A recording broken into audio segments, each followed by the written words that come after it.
Welcome to Transcendent. I'm Joe and I'm the dad. And I'm Raya, and I'm the daughter. The autumn season was filled with the bright colors. I'm telling you, I was just overwhelmed by the color. It's so beautiful. I love having a fireplace in my house and that I can have fires in there now, which is really exciting. And I'm talking about it in the past right now, but we're recording this beforehand. So now I'm committing myself that I've got to have the chimney sweep come in so that I can actually see have you're the fires burning by with now. desire.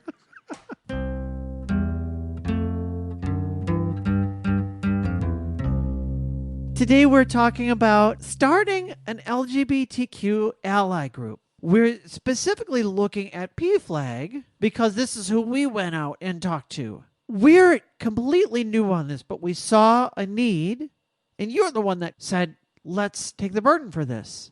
PFLAG is a national organization. It's been around there. This year is their 50th anniversary celebration. So I'm thinking they're strong enough, they're big enough, 350,000 members. They have 350 chapters right now in the U.S., and we thought maybe we should start a PFLAG group in our area. So we realized there's a city 50 miles from us, a population of 60,000, and another one the other way, about 35 miles from us, that has a population of about 30,000. We're kind of in the middle in a smaller town, but we thought maybe we could draw from both of these areas. And it might be an area where we could start an organization that supports the parents and families and allies of the LGBTQ community. Well, what is that? It's an organization called PFLAG, and that's what it stands for. Parents, families, and allies of lesbians and gays. That was the old thing. They kept the logo.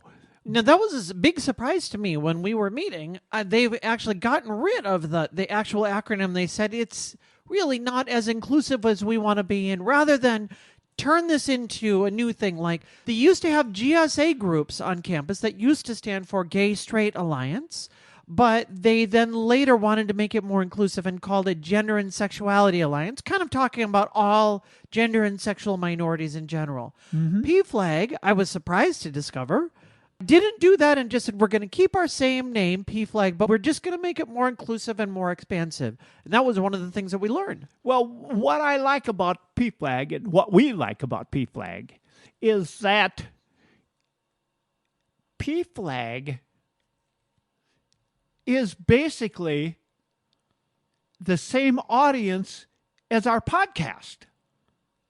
Who are we going to? We're going to families and parents and people who are part of the LGBTQ community and allies. That's us.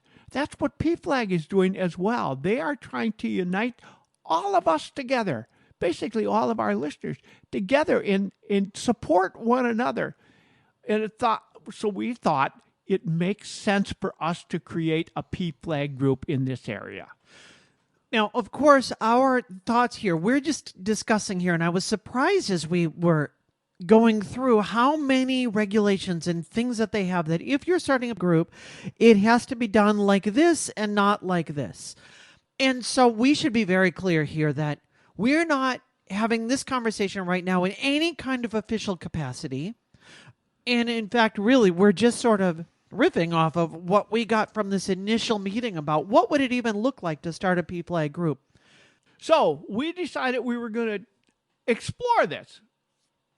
We found a couple of other people that were interested in starting this as well. And we also have heard from many people that said they were interested in both of the cities on both sides of us who said they were interested in that as well. So we said, since we're dedicated to keeping families together, that we ought to see if we can spark plug this as a voice of that universe. And for you as a listener, we're so grateful to have you here. Maybe you'll discover as we're kind of thinking through for ourselves, we would love to have you join us in this journey as we're starting something. Maybe you decide we want to get something going in Boise, Idaho, or you decide we want to get something going in Austin, Texas, or maybe you're in Mozambique. Wherever you are and you're listening to us, if you decide, boy, this is something we'd like to do, maybe hit us up and we can connect you there, or just go online and search for yourself. Another suggestion I have for you as a listener is there might be a PFLAG group in your area. We'd like you to visit and give us your reaction and tell us what you think about it. Tell us what you like, tell us what you don't like, and what ought to be improved.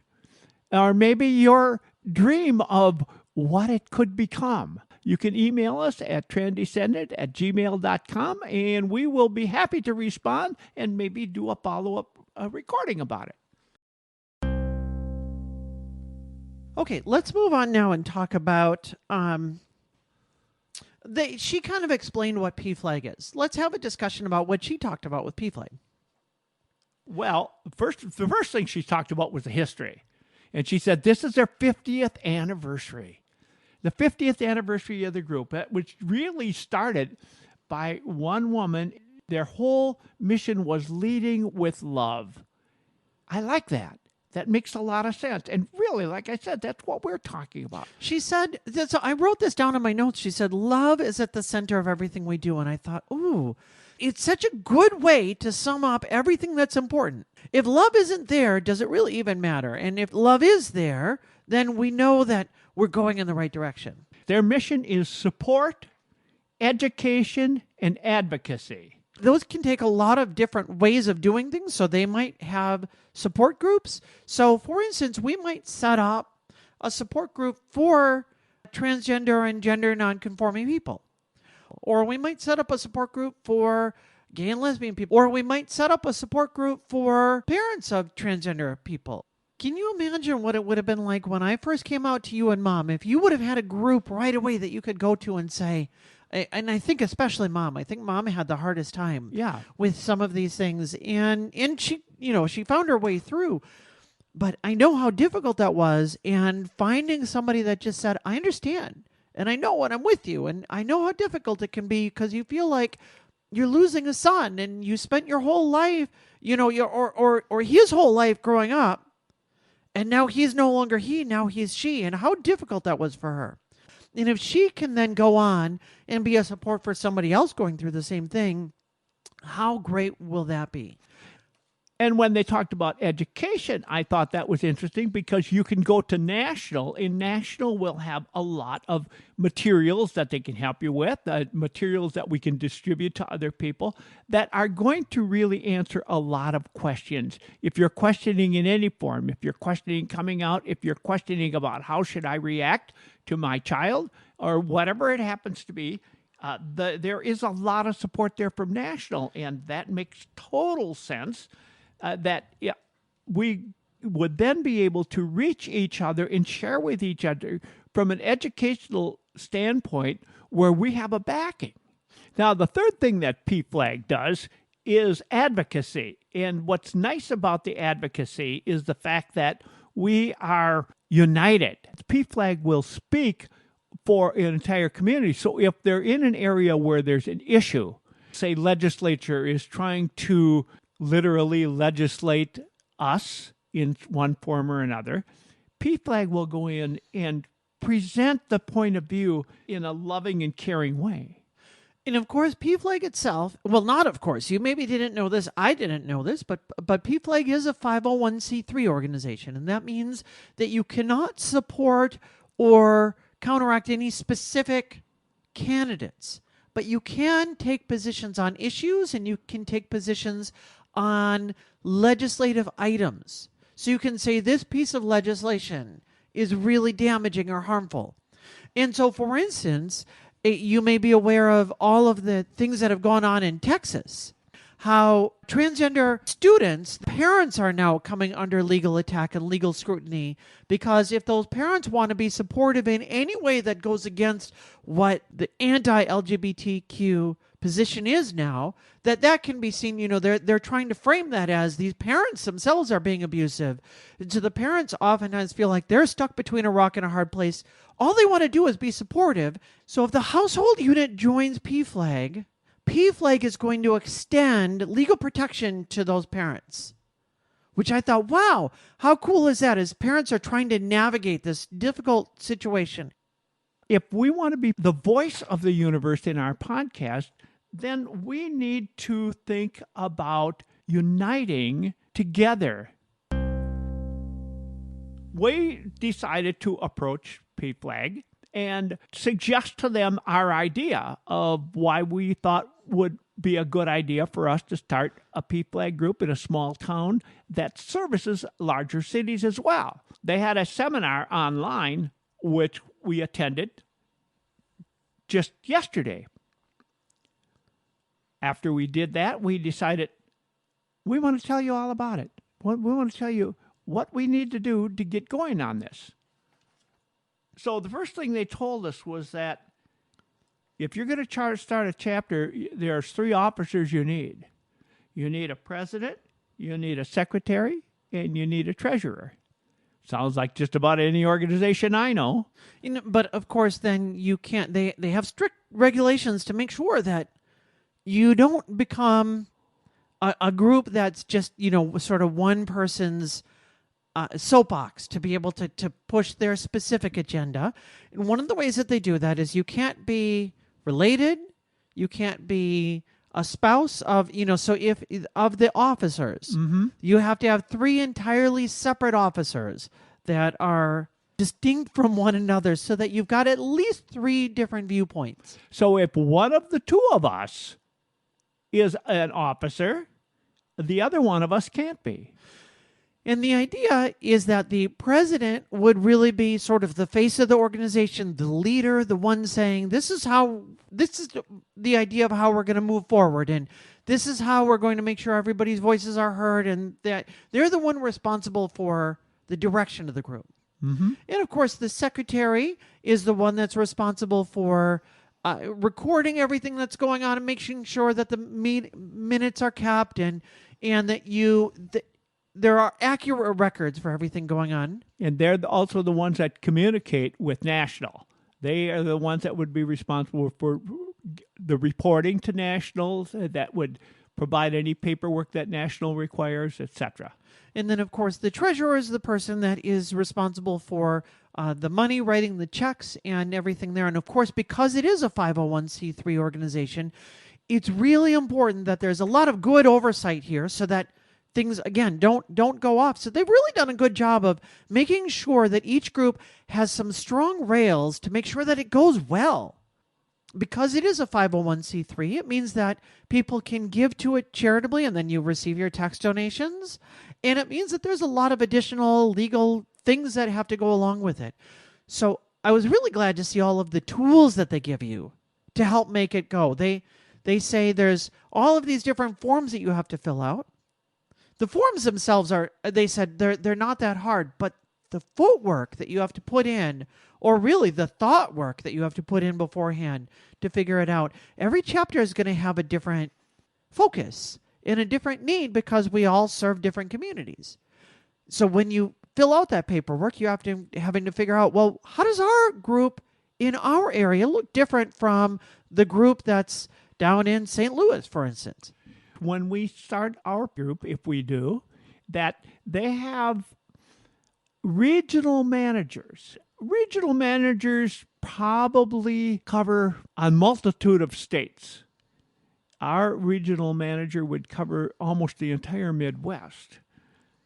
But what we discovered is that they're close to us.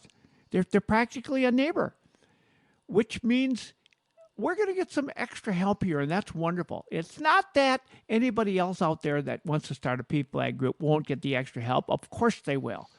But we just happen to be fortunate to have drawn somebody close to us that's going to be able to help us to set this thing up.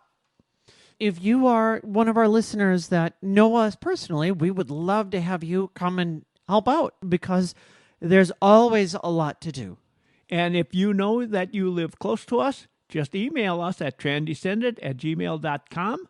We will contact you, let you know when we're having an organizational meeting. There's obviously a lot of work to be done.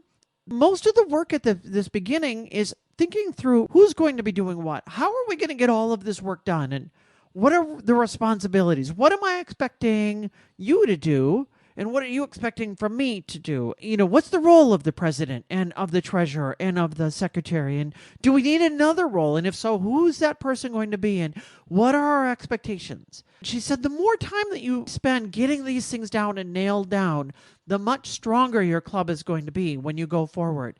She said, before you're going, oftentimes people just want to go and just hit the ground running. And here we are, we're going, and we're PFLAG of such and such a city.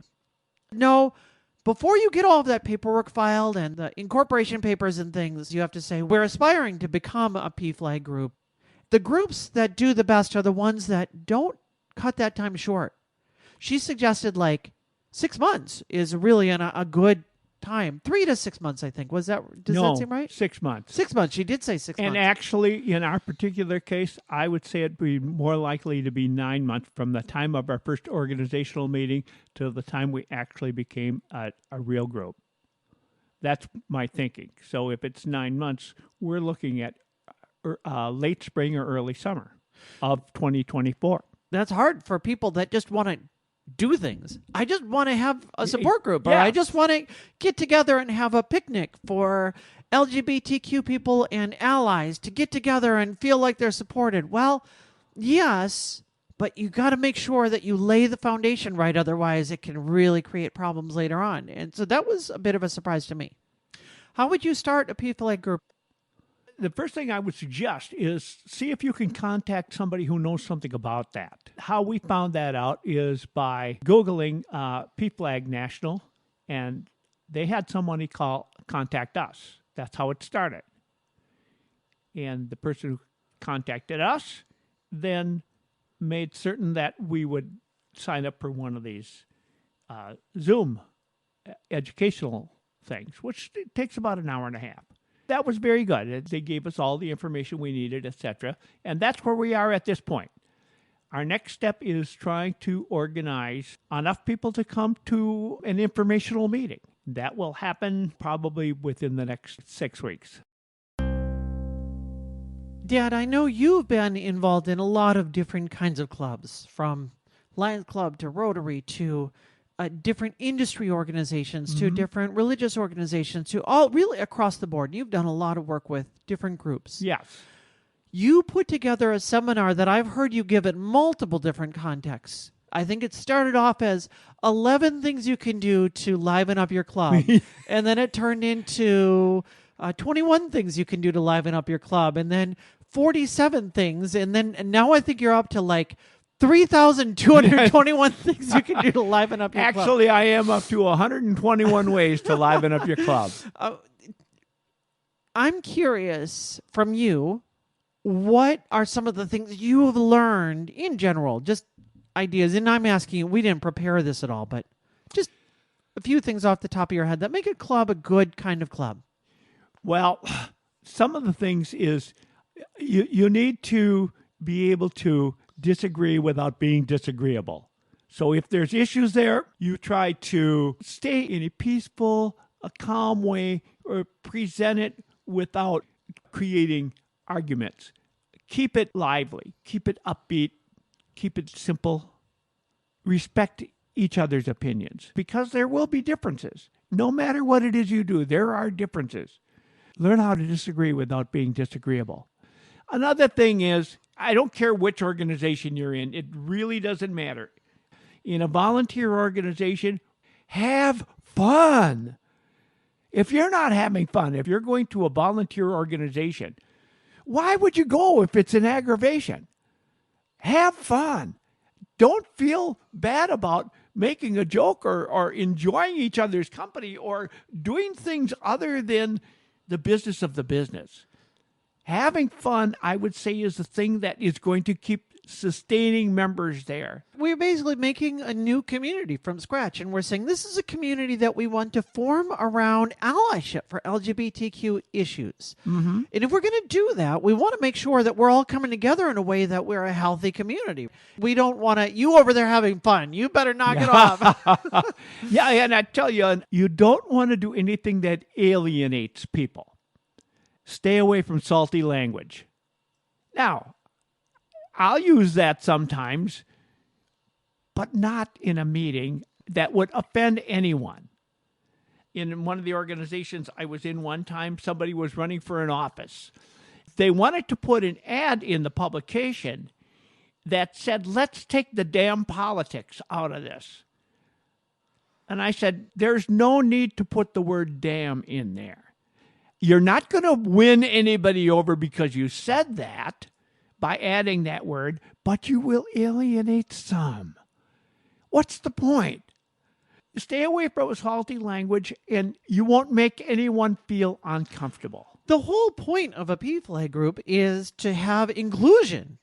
We want to find the people that are most marginalized, in particular right now for gender and sexual minorities, and find ways to be more inclusive. So we don't want to, in the midst of that, find ways to be exclusive of other groups of people.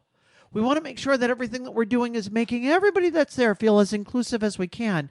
And one of the things that I've learned from some other training, specifically some religious training, is they taught us to ask, when you have a group of people, make sure you look around and you say, who's not at the table that belongs here? Who doesn't feel welcome here? That we want to make sure is here. Because it's too easy to, all of a sudden, it's all white people, or it's all, as we're talking about PFLAG, we know oftentimes groups are all cisgender people, or all of a sudden they're all straight people, or they're all a white men, or they're all this or that. Are we really reflecting our community? Or are there people in our community that don't feel welcome here and don't feel comfortable here? Yes. And that's not on them, right? It's not on them to approach us and say, I don't feel comfortable coming to your group. Mm-hmm. Because if they don't feel comfortable coming to our group, they probably don't feel real comfortable coming and talking to you or me. So it consists of conservatives and liberals. It consists of older people and younger people. It consists of people of all genders. It consists of people that have differing opinions on religion and a variety of other things, and that's okay. In fact, it is ideal. It is not only welcome, it's encouraged. In fact, that was actually a surprise that when they were talking about starting the group itself, I was surprised to discover that you can't have it be exclusively a youth-focused group. That's a great mission, they said. That's for the people that really want to go and help the youth exclusively, good for you. But that's not what we do here. What we do here is we support the community. And part of that is because when you're focused on youth, there's, I think, a whole set of legal things and different things. But make sure that when you're doing events, that they're family events, that they're for everybody, that it's an inclusive event as much as you can. So even at the very foundation level, it's inclusive. We thought it would be interesting to share with you what we're going through at this point, the steps that are being taken, and how that's working out for us. It might be another 6 weeks or 8 weeks or 12 weeks or 2 weeks before we give you another report of where we're at. But we're going to keep you informed. We thought it would make a great topic because as you get to see how we're dealing with all of these things, you might say, boy, that's for me as well. And it's one of many of the topics that we're addressing here. As every one of our topics, we're seeking to be positive. We're seeking to find that positivity so that we can be a good start to your week. If you have some ideas, if you've had experience setting up a PFLAG group, if you are a member of a group that's doing really well, let us know what they do well and why you're a member. Or if you're a member, let us know what they're not doing well and why you think they ought to change or why you consider dropping out. We need that feedback so we can create a group that's really going to be a support group for you and for me. We'll see you Monday.